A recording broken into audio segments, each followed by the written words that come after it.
자, 우리가 도시의 모습이 요즘 많이 달라졌죠? 이렇게 보이는 그 경관들이요. 일단은 우리가 도심으로 접근성, 도심은 사람들이 오기가 좋잖아요. 특히 가운데 아까 오기가 좋다 그랬죠? 접근성, 땅값도 비싸고 지역이 많이 개발이 되고 고층 건물 많아지죠. 그러니까 또 변하고. 자, 그 다음에 도심의 고층 건물, 땅값이 비싸니까 자꾸 높아지기만 하는 거죠. 하늘 높은 줄 모르고. 외곽 지역에는 아까 주택이나 공장, 학교들이 있다고 했고요. 자, 그 다음에 또 이렇게 사람들이 이제 아파트만 생각해도 사람들이 사는 그 거주지만 생각해도요. 좀 달라져요. 뭐가 달라지냐면 이 동네는 좀 잘 사는 사람들이 많아. 이 동네는 좀 그렇지 않은 사람들이 많은 동네. 그래서 고급 주택지와 저급 주택지가 좀 나뉩니다. 약간 씁쓸하죠? 네, 고급 주택지는 조금 잘 사는 사람들, 저급은 좀 그렇지 못한 사람들. 이것도 약간 분화가 돼요. 왜냐면 사람들이 또 약간 끼리끼리가 있잖아요. 그렇죠? 네, 조금 생활적이 뭐 이렇게 조금 비슷한 사람끼리 몰리는 경향이 있기 때문에 뭐 경제력이라든지 교육, 종교, 직업 이런 등등등 비슷한 사람들이 모이다 보니까 좀 잘 사는 동네, 못 사는 동네 이런 것도 좀 구분이 됩니다. 네, 이런 식으로 도시 안의 모습이 달라지더라. 자, 그러면 우리가 살 기왕이면 우리 대부분 도시에 사는데 살기 좋은 도시 만들어 보자. 어떤 도시가 살기 좋은? 여러분들이 희망사항을 한번 생각해 보세요. 자, 경제적 수준이 높다. 우리 도시가 굉장히 발달했어요. 좋죠. 생각만 해도 인구도 너무 많지도 않고 딱 적당히 얼마나 좋아요. 그렇죠? 교통통신시설 잘 돼 있고 범죄는 낮고 그 다음에 교육, 보건, 문화 모든 행정서비스 잘 돼 있어요. 이런 도시를 만들어야 되겠죠. 우리가. 자, 그런데 도시에 문제들이 좀 있습니다. 왜 문제가 있냐면 너무 많아서 문제예요. 그동안 우리는 특히 뭐 이게 대도시, 일부의 대도시엔 사람이 너무 많고 그 다음에 또 이렇게 지방에는 사람들이 별로 없고 차이가 너무 많죠. 그래서 너무 한쪽에 몰려서 문제인데요. 어떤 문제가 있어요? 사람이 너무 많으니까 자, 너무 땅값이 비싸요. 저 도시에 보세요. 별것도 아닌 조그만 집이 막 몇 억이에요, 몇 억. 너무 비싸요. 집값 너무 비싸요. 짜증날 정도로 비싸요. 그렇죠? 이런 것들.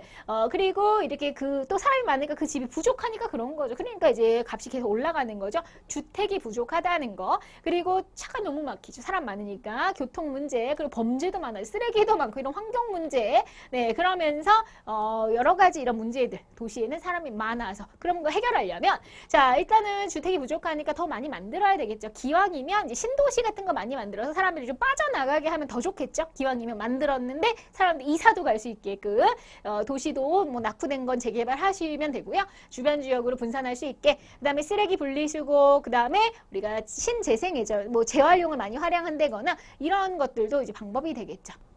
폐기물 에너지로 이용한다거나 이런 식으로. 그 다음에 대중교통을 많이 이용하는 거 이런 것들도 우리가 교통 혼자 환경오염 줄이는 방법이 되겠죠. 너무 몰리니까 문제니까 그걸 좀 분산할 수 있는 그러한 방안들을 많이 생각하셔야 할 겁니다. 자, 간단하게 문제 풀고 8단원으로 넘어갑니다. 자, 다음과 같은 도시 문제가 나타나는 근본적인 원인, 주택 부족, 쓰레기 문제, 대기 오염, 교통 혼잡, 교통체증 너무 많아서 도시에 너무너무 사람이 몰려서 정답은 4번이죠.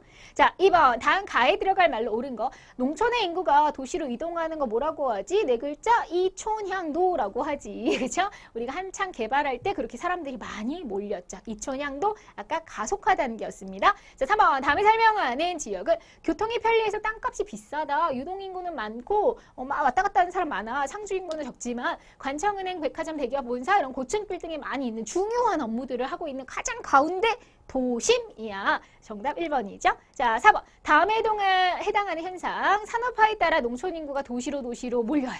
자, 취업과 교육의 기회를 찾아 서울, 부산 등 대도시로 와요. 이것을 이촌향도라고 하지요. 네, 중요하니까 같은 문제가 여러 번 나오는 겁니다. 자, 다음 설명에 해당하는 지역은 도시의 무질서한 팽창을 막고 녹지 공간을 확보하기 위해 설정한 지역으로 그린벨트. 그린벨트는 개발을 좀 막자. 개발 더 이상 하지 마. 라고 하는 개발 제한 구역에 해당해요.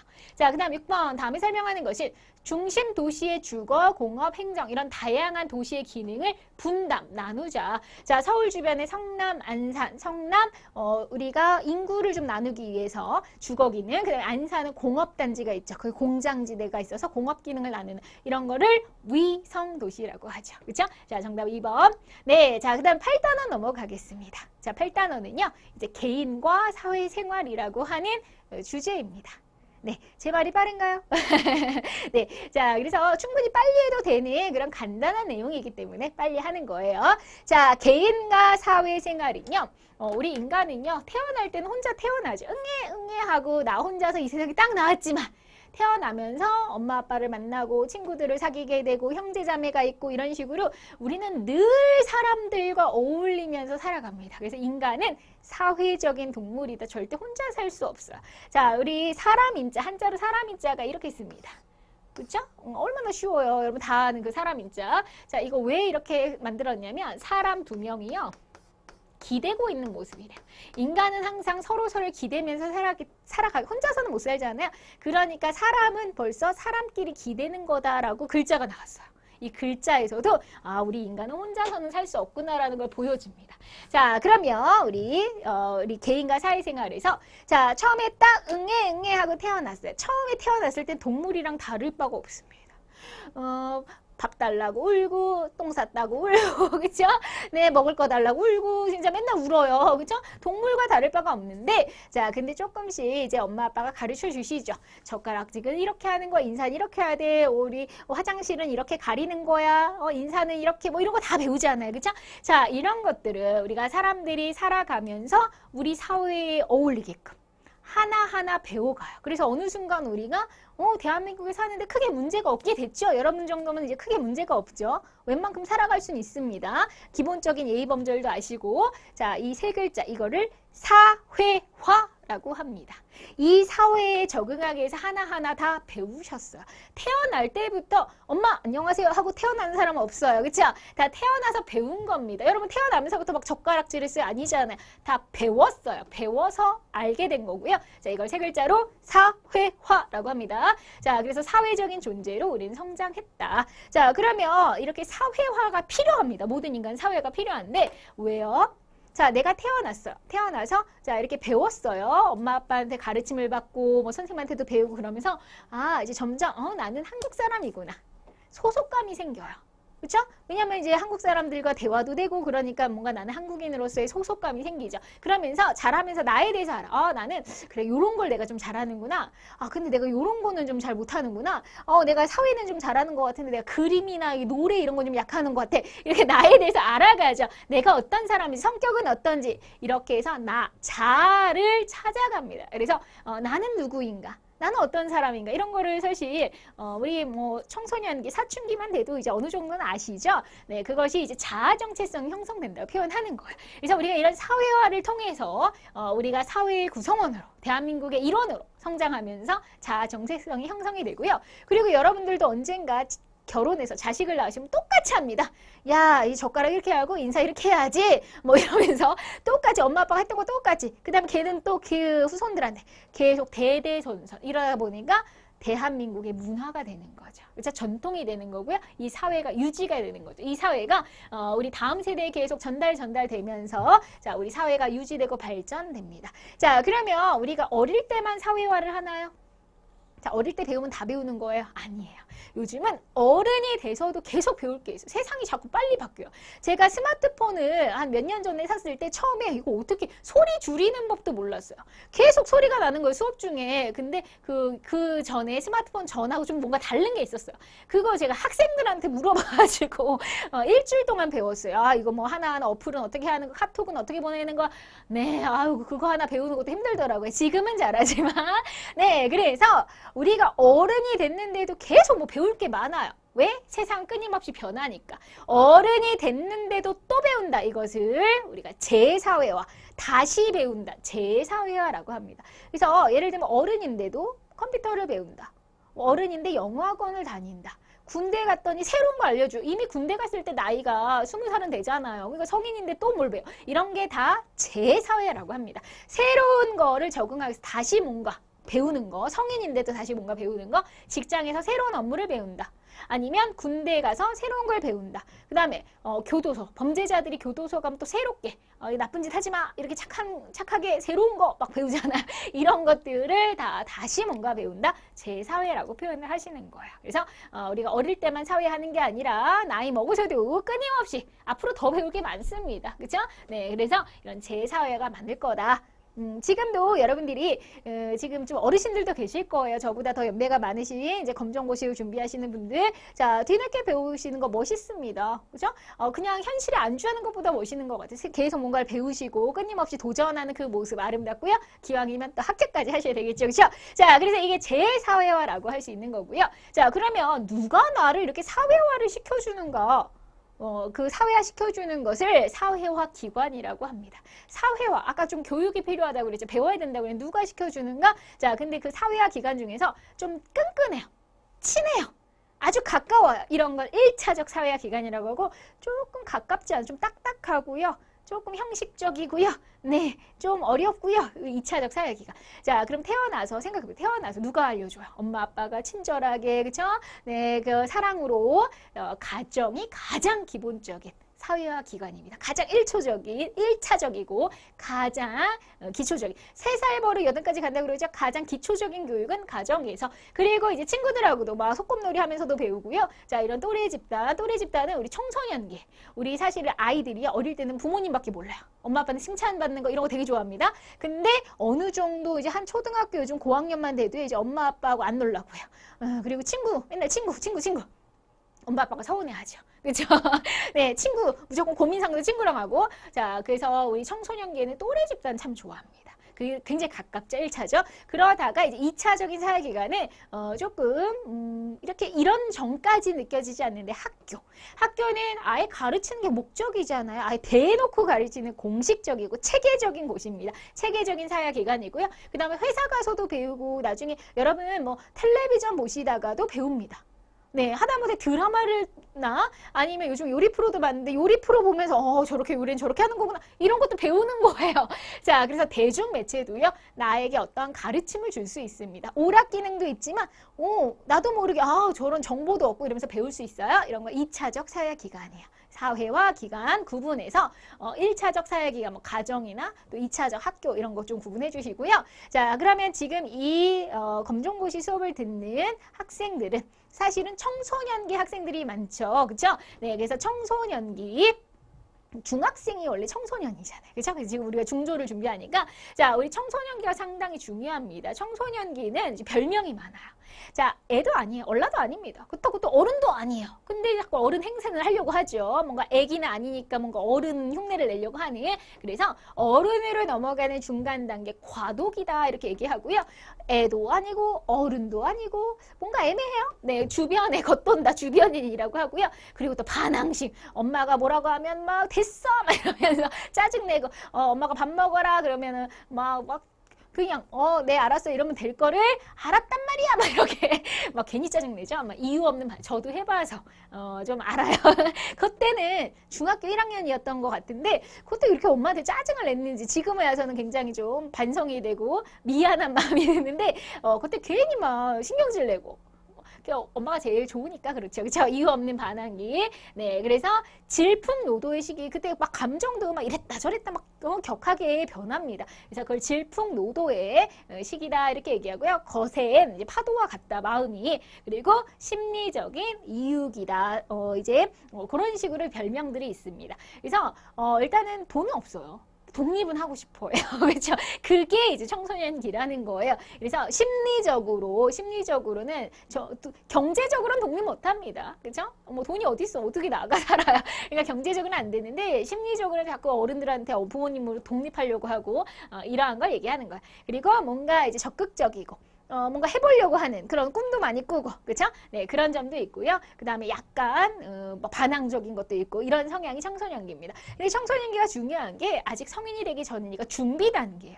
그래서 내가 뭘 잘하는지, 뭘 좋아하는지를 찾아서 그걸 준비하고 이제 미래를 잘 준비해 나가야 되는. 그래서 나는 누구인가? 그걸 아까 뭐라고 했어요? 자아정체. 이걸 잘 확립해야 돼요. 그래서 나는 누구인가? 물론 사람들이 어떻게 다 완벽해요? 다 잘할 수 없죠? 그렇죠? 완벽한 사람 없습니다. 내가 잘하는 게 있으면 못하는 게 내 공부를 못해.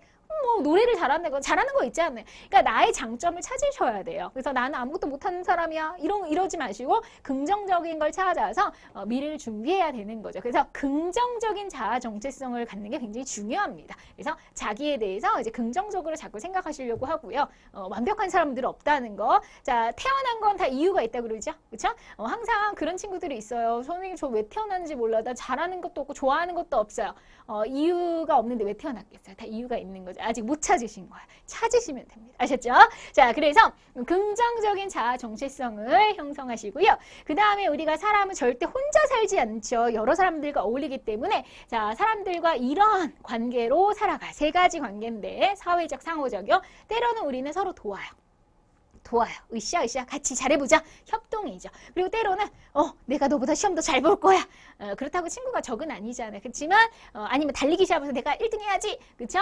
이거는 우리가 금메달, 은메달, 동메달 생각해 보세요. 자, 우리가 선의의 경쟁인 거죠. 다 금메달 받을 수는 없잖아. 누가 금을 받으면 어쩔 수 없습니다. 동이 있는 거죠. 그래서 이건 먼저 가려고 하는 게 경쟁이고요. 갈등은 사실 약간 싸우는 거죠. 그렇죠? 부부싸움 이런 것도 갈등이고 전쟁 이런 것도 갈등입니다. 그 다음에 회사에서 우리 파업을 하고 노동자와 우리 그 회사 측이랑 이렇게 갈등 이런 건 갈등이에요. 그래서 자, 서로 돕기도 하고 서로 경쟁도 하고 서로 또 때로는 다투기도 하는 이런 갈등 이러면서 살아간다는 거죠. 우리 인간들은요. 협동, 경쟁, 갈등. 되셨죠? 자, 그러면 우리가 이제 우리는 사람들은 굉장히 많은 집단에 소속되어 있습니다. 자, 예를 들어서 저로 예를 들어 볼까요? 저는요, 가정. 저도 가정이 있어요. 네, 가정에서 저는 아직 결혼 안 했고, 자, 딸입니다. 자, 딸인데 큰딸이에요. 네, 큰딸입니다. 첫째 딸이고요. 그 다음에 또 지금 여기 우리 검정고시에서 열심히 강의를 하고 있습니다. 자, 그럼 제가 소속된 회사에서는 저는 사회 티처네요. 사회 강사입니다. 그죠? 그리고 이제 친구 모임이 있어요. 친구 모임. 자, 친구 모임이 있는데 친구 모임에서 저는 주로 제가 다 모든 돈을 담당하는 아니면 또 적어도 총무 내지는 회장 내지는 연락하는 거 담당 뭐든지 저는 모임하면 그런 거 하나 꼭 맡습니다. 그것도 성격인가 봐요. 네. 근데 뭔가를 맡으면요. 소속감이 더 생기고 더 책임감이 생겨서 전 좋아요. 그게 진짜 성격인 거죠. 다 귀찮아하는데 전 그걸 좋아하니까. 네, 그럼 보겠습니다. 자, 지금 저는 가정, 회사, 친구 모임에서 소속되어 있어요. 그러면 그 집단 내에서 저의 위치가 있죠. 저의 위치는 딸이다. 그 다음에 선생님이다. 사회 선생님이다. 예를 들면 총무다. 친구 모임에서 총무다. 자, 이렇게 집단에서의 저의 위치가 지위라고 하는 거예요. 나의 지위는 딸과 사회 선생님과 사회 티처와 총무. 그쵸? 자, 근데 보세요. 딸, 내가 원했나요? 나 이 집에서 태어나는 거 내 선택 아니었어. 태어났더니 엄마 아빠가 있네요. 그죠? 내 선택이 아니죠. 그리고 내가 여자로 태어나고 싶었나요? 그것도 내 선택이 아니에요. 그리고 내가 첫째로 태어나고 싶었나요? 이것도 내 선택이 아니에요. 태어나고 보니 여자였고 첫째였고 이 집이었습니다. 그죠? 나의 선택이 없죠. 이런 거는 내가 선택할 수 없는 귀속지위라고 합니다. 내 의지와는 상관없어요. 그죠? 귀속지위. 근데 내가 수많은 직업 중에 나는 이 사회가 좋아서 선생님이 됐다. 이건 제 의지가 있는 거죠. 제가 선택한 거예요. 그죠? 그 다음에 총무. 안 해도 돼요. 태어나면서부터 총무예요? 아니잖아요. 이거 내가 선택한 거예요. 그래서 내가 선택했고 내가 선택한 게 이거는 성취지. 내 노력에 의해서. 그죠? 내 선택에 의해서 이건 성취지. 후천적이고 이건 선천적입니다. 그래서 보세요. 남자, 여자 선택할 수 없죠. 딸이냐, 뭐 형이냐, 동생이냐, 첫째냐, 둘째냐 이런 거 선택 못 하잖아요. 그리고 옛날에는 태어났더니 양반이에요, 공주예요, 노비예요 이런 거 선택 못 하죠. 이런 건 전부 다 선천적이고 내 의지와 상관없습니다. 귀속지위라고 해요. 내 의지가 들어가야 돼. 노력으로 가능합니다.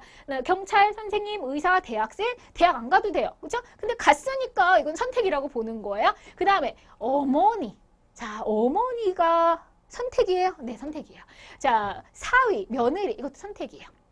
아내, 남편 선택이야. 요즘에 결혼 안 하면 아내 될 일 없어요. 남편 될 일 없어요. 그렇죠? 자, 결혼을 안 하면 사위 될 일 없고 며느리 될 일 없어요. 근데 결혼은 내 선택이거든요. 그러니까 그런 호칭이 붙는 거죠. 그렇죠?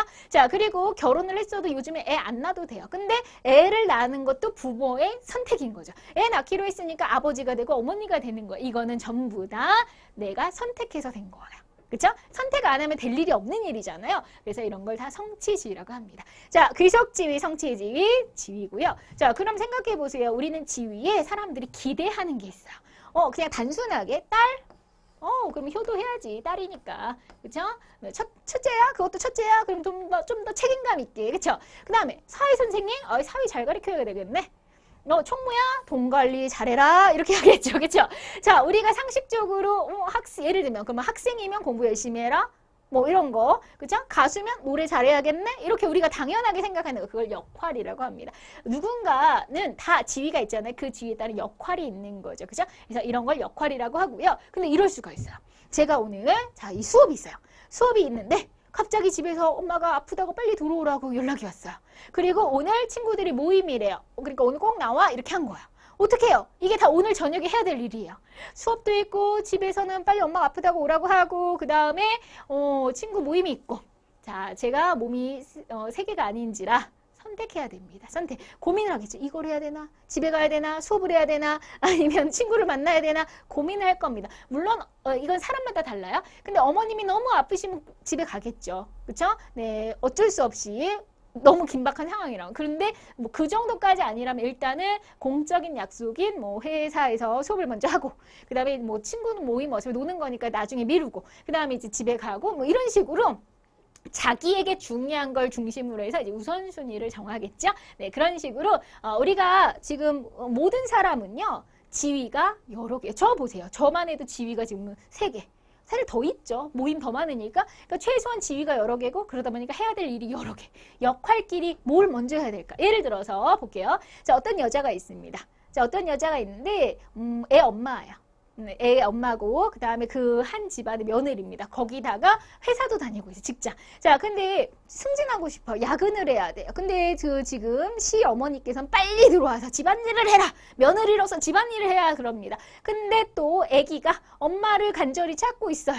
자, 고민이 되겠죠. 내가 며느리로서 집안일을 하러 아니면 내가 엄마로서 아이를 보러 가야 되느냐 내가 승진을 해서 직장인으로서 회사에 남아야 되느냐 이거 대단히 심각한 고민이 되겠죠. 이런 걸 역할 갈등이라고 합니다. 누구나 역할이 여러 개예요. 지위가 여러 개니까. 그래서 이런 고민하는 걸 역할 갈등이라고 합니다. 지위, 역할 갈등이라는 개념 정리해봤습니다. 자, 그러면 우리가 집단은 참 여러 개가 있는데요. 자, 집단, 사회 집단입니다. 사회 집단이라고 하는 거는 자, 그냥 집단하고 달라요.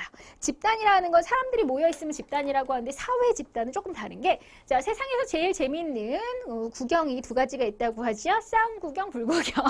네, 자, 싸움 구경하면 사람들이 말리질 않고 그냥 우르르 와가고 구경하고 이렇게 말려야 되는데 그죠? 불구경. 그래서 참 씁쓸한 게 옛날에 무슨 아파트에서 실험을 했대요. 그래서 강도야! 그러니까 사람이 안 나오더래요. 불이야! 그러니까 사람들이 나오더래요. 네, 그러니까 어떻게 강도 들었을 때 어떻게 해야 돼요? 불이야 하세요. 도와달라고. 그러니까 위험하니까 안 나오고 불이야 그러니까 나오더라. 참 씁쓸하면서 웃긴 얘기인데 자, 사회 집단이라고 하는 거는 여러분들 보세요. 지하철에서 옆에 만난 사람 언제 만날지 몰라요. 그죠? 일회성 만남이죠. 그죠? 그 다음에 극장에 갔는데 옆에 앉은 사람 처음 보는 사람이에요. 언제 만날지 몰라. 이런 사람들은 사회 집단이라고 하지 않아요. 잠깐 우르르 제가 경기장에 구경을 갔어요. 그 많은 사람들 그냥 관중들 우연히 만난 사람들이죠. 자, 그런데 어떤 소속감을 가지고 우리가 2사람 이상 예를 들면 제가 동호회예요. 동호회는 자, 2사람 이상 소속감 있죠. 나 무슨 동호회 멤버야. 그리고 자주 만나요. 그렇죠? 가끔가다 이렇게 만나 정모도 하고. 자, 이렇게 되면 이건 사회 집단입니다. 일회성 만남이 아니니까. 지속적으로 연락이 되고 만나니까. 이런 걸 사회 집단이라고 합니다. 2사람 이상 소속감과 공동체 의식을 갖고 지속적으로 만나는 거. 자, 그래서 일회성은 아닌 거. 자, 그러면 우리가 소속감이 있느냐 없느냐에 따라서 우리 학교야. 우리 가족이야. 우리 집이야. 자, 그럴 때 내가 거기 들어가 소속감이 있죠. 이제 내가 거기 들어가니까 내 집단. 그 다음에 저거 우리 학교 아닌데. 네, 그러면 이거는 외집단이에요. 내가 들어가지 않은 걸 외집단이라고 해요. 우리는 내 집단 되게 좋아해요. 내가 들어가니까 소속감 막 끈끈하고. 근데 외집단은 뭔가 또 이렇게 내가 들어가지 않은 약간 이런 식으로 적대감이나 이질감을 좀 가질 수 있습니다. 소속감에 따라 내 집단, 외집단. 그 다음에 또 얼마나 끈끈하냐. 1차, 끈끈하지 않으면 2차예요. 1차 집단, 2차 집단. 자, 예를 들면 가정이나 친구는 굉장히 사이가 끈끈하죠. 그죠? 그래서 얼굴을 맞대고 살아가요. 제가 우스갯소리로 어떤 사이냐. 이렇게 가까운 사이라는 건 거의 뭐 방구 트는 사이 이렇게 생각하면 됩니다. 그쵸? 이거 아무하고나 방구 안 트잖아요. 그쵸?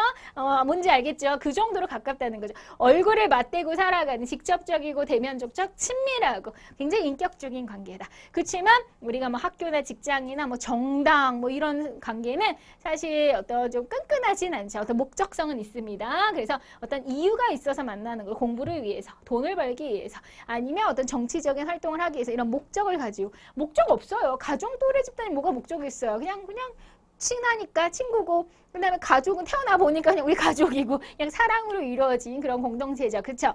그래서 이런 게 이제 1차, 2차이고요. 그다음에 또 우리가 이 집단이 왜 모였느냐에 따라서 결합 의지에 따라 공동사회, 이익사회로 나눕니다. 자, 공동사회는요. 역시 이유가 없어요. 그냥 자연스러워 태어나고 보니까 엄마 아빠고 형제 자매고 네 그래서 이렇게 자연적이고 선천적으로 우리 가족이나 민족을 고를 수 없잖아요. 태어나고 보니까 이렇게 피부가 황인종이고 한국인입니다. 그렇죠? 자, 이런 거는 고를 수 없는데 이익 사회는 이제 목적이 있는 거예요. 목적, 이익이라고 하는 게 이 목적이라고 생각하면 돼요. 아까 그랬죠? 학교 공부하려고, 회사 돈을 벌기 위해서 이런 식으로 목적이 있는 집단을 이익사회라고 합니다. 내가 선택해서 들어가는 집단인 거죠. 그리고요, 우리가 이제 롤 모델로 삼는 집단이 있어요. 예를 들면, 나 서울대 가고 싶어. 서울대가 나의 꿈이고, 내가 정말 간절히 바라는 곳이야.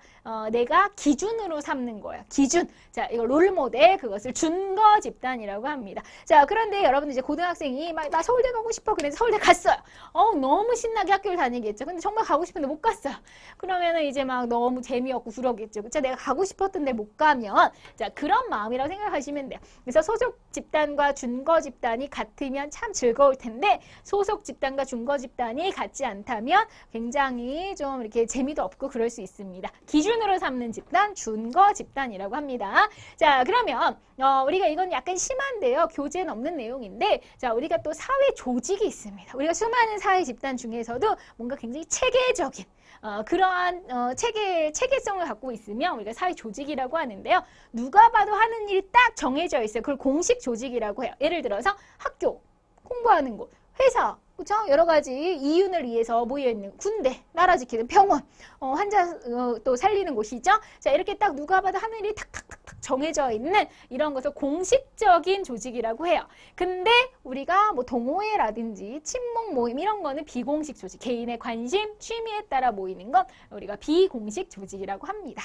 자, 그리고 또 우리가 보시면 자, 우리 사회에서는 뭐 상류층, 중류층, 하류층 이렇게 조금 구분하기도 하죠. 그죠? 뭐 상류, 중류, 하류. 그러면 예를 들어서 이제 그림으로 볼게요. 자, 우리 요거부터 밑에부터 보겠습니다. 자, 상류, 중류, 하류가 이렇게 있는데 하류가 너무 많아요. 상중하 중에 하가 너무 많아요. 자, 그러면 자, 이곳은 피라미드 모양이죠. 근데 중간이 많아요. 중산층, 바로 중류가 많습니다. 자, 이건 다이아몬드 모양이네. 모양 그대로. 자, 이건 피라미드형 계층 구조. 이건 다이아몬드형 계층 구조. 뭐가 좋아요? 이게 좋은 거. 자, 이건 옛날이에요. 옛날에 이제 그 하류층이 많은, 자, 그래서 하류층의 비율이 높은 건 신분제. 신분이 있었던 옛날에 또 인도의 카스트 제도라고 철저한 신분 제도가 있는데 우리도 옛날에는 뭐 조선시대 양반이 있고 중인, 상민, 노비 이런 식의 신분이 있었잖아요. 이럴 때가 피라미드고요. 자, 근데 우리 보통 사람이 많은 게 좋은 겁니다. 중류층이 많은 거 다이아몬드요. 이게 훨씬 더 이 사회가 안정됐다라고 보는 거예요. 자, 이거는 어느 층의 비율이 맞느냐 비율로 보는 거고요. 그 다음에 또 두 번째 그림 가볼게요. 자, 상류, 중류, 하류가 있는데 상류, 중류, 하류가 이렇게 있으면 자, 얘는 이렇게 끼리끼리, 상류는 상류끼리 놀아요. 중류는 중류, 하류는 하류끼리, 끼리끼리만 놀아요. 근데 얘는 이렇게. 자, 하류가 상류로 성공했네요. 자, 근데 상류가 하류로 망했네요. 그죠? 이렇게 왔다 갔다 할 수도 있어요. 내가 노력하면 상류층도 되는 거야. 자, 그렇게 되면 내가 변할 수가 있죠. 개방적인 사회다. 자, 근데 여기는 내가 하류면 계속 하류에서 놀아야 돼. 이거는 폐쇄적이다. 노력하면 된다. 이게 이거겠네요. 개방적. 근데 이동이 안 돼. 자, 과거에는 이동이 안 됐죠. 내가 노비로 태어나면 노비로 살다 가는 거 아니에요. 그쵸? 자, 이런 게 폐쇄적이고요. 근데 내가 노력하면 성공할 수 있어. 그게 요즘이죠. 자, 그래서 개방적 사회는 노력에 의해서 이동이 가능하다. 현대사에 어울립니다. 자, 이것은 이동이 되냐 안 되냐로 우리가 개방적, 폐쇄적으로 구분을 한 거예요. 이렇게 사회 계층 구조라는 것까지 조금 더 말씀을 드렸습니다. 자, 그러면 오늘 배운 개인과 사회생활 문제 풀어볼게요. 자, 1번. 다음에 해당하는 내용은 가장 기초적으로 날 알려줬어요. 사야기간. 가정이죠. 제일 먼저 만나는 태어나서 처음으로 사회가 이루어지는 것, 언어 예절, 기본적인 사회적 행동을 배우는 것, 가정입니다. 1번. 자, 2번. 다음 설명에 해당하는 사회 집단은 두 사람 이상이 소속감이 있고 지속적 일회성 만나면 꾸준히 만나는 것, 사회 집단이라고 한다. 그럼 볼까요? 버스 승객, 일회성인데 학교 동아리, 학교에선 계속 만날 수 있잖아요. 맞네요. 축구장 관중 언제 만날지 몰라요. 전시회 관람객 언제 만날지 모르고 다 일회성. 요것만 사회 집단. 2번이 정답. 3번. 다음에 설명하는 것은 개인이 사회적 존재로서 성장해 가는 겁니다. 자, 그리고 인간이 사회생활에 필요한 것을 배워요. 한 사회의 행동, 양식, 가치관 등을 배웁니다. 자, 태어나서 이 사회 구성원을 하나하나 배우는 거 사회화라고 했죠. 세 글자 사회화. 정답 3번. 자, 4번. 지위에 따라 기대되는 행동. 내가 딸이야. 그러면 뭐 효도해라. 학생이야. 공부 열심히 해. 선생님 열심히 가르쳐라. 자, 이렇게 그 지위에 맞게 기대하는 행동, 역할이라고 하죠. 정답 2번. 자, 그 다음 5번. 사회 규범에 해당하지 않는 거 사회 룰인 거죠. 사회 규범이라고 하는 거는 당연히 사회는 질서를 위해서 어떤 규칙이 있어야 되죠. 죄를 지으면 법에 처벌받는다. 그치? 그쵸? 그 다음에 우던을 만나면 인사는 그것도 예의 범절이죠. 부모님께 효도해라. 자, 봄이 오면 꽃이 핀다. 이런 건 배워서 되는 게 아니라 그냥 자연현상이죠. 이런 건 우리가 배운 거예요. 배워서 이렇게 해야 돼, 이렇게 해야 돼, 해야 돼. 배웠죠. 근데 4번은 아니죠. 정답 4번. 자, 6번. 인간이 자신이 속한 사회 행동 양식과 규범 등의 문화를 하나하나 배우는 과정 또 나왔네요. 자, 중요하면 또 나온다 그랬죠? 사회화입니다. 3번. 자, 7번. 다음 사회화된 행동에 해당하는 거. 사회화된 거는 배워서 하는 행동이에요. 배워야지 됩니다. 자, 졸음이 올 때 하품을 하는 건 배워야 돼요. 이거는 그냥 자연현상이죠. 배고프니까 꼬르륵 하고 졸리니까 침 질질 흘리고 졸고 이런 거 조는 거 아니죠. 그렇죠? 자, 이런 거는 우리가 본능입니다. 그래서 틀렸고요. 목이 마를 때 물을 마시는 것도 본능이죠. 자, 반갑다고 악수. 아이고 김 사장 반갑구만 이러잖아요. 그렇죠? 이런 거 배워서 하는 거지. 그렇죠? 자, 그러니까 이런 거는 사회화된 행동입니다. 음식을 먹지 않으면 배고픔을 느낀다. 이건 자연스러운 본능입니다. 자, 배워서 하는 건 3번이 정답. 자, 8번. 다음에 설명하는 집단은 본인이 행동이나 판단할 때 기준이 되는 겁니다. 롤 모델이 되는 거예요. 자, 마음을 두고 있는 집단, 준거 집단이라고 하죠. 자, 그 다음 9번. 다음 중 사회적 지위 중 나머지 셋과 성질이 다른 것. 남자. 남자, 여자 못 골라요. 자, 동생, 언니, 뭐 형 못 골라요. 딸, 아들 못 고르죠. 의사는 내가 고를 수 있어. 나 의사 해야지. 선생님 해야지. 이것은 이 세 개는 귀속지이고 이거는 내 노력이야. 성취주의죠. 정답은 4번이 다르네요. 자, 10번. 다음 밑줄친 내용을 가리키는 말은 1920년 인도의 늑대굴에서 두 소녀가 발견됐어요. 자, 그래서 이들은 처음에 늑대처럼 행동해서 일반인들과 의사소통이 불가능했지만 자, 사람들과 함께 지내며 교육을 받은 결과 인간 사회에 적응하게 됐어요. 자, 늑대 우리에서 발견된 아이들인 거죠. 늑대 소녀라고 불리는데 늑대 우리 속에 있으니까 말도 못해요. 으르렁 막 이러고. 자, 근데 이제 사람들한테 구조돼서 배우니까 조금 말을 하더라. 뭘 했어요? 배웠죠? 세 글자 사회화. 이제 인간다워지는 거죠. 정답은 3번입니다. 자, 이렇게 해서 우리 6단원, 7단원, 8단원 두 단원을 또 한 시간에 정리를 해봤습니다. 여러분 수고 많이 하셨고요. 항상 제 부탁 아시죠? 꼼꼼하게 복습해 주세요. 여러분들 화이팅!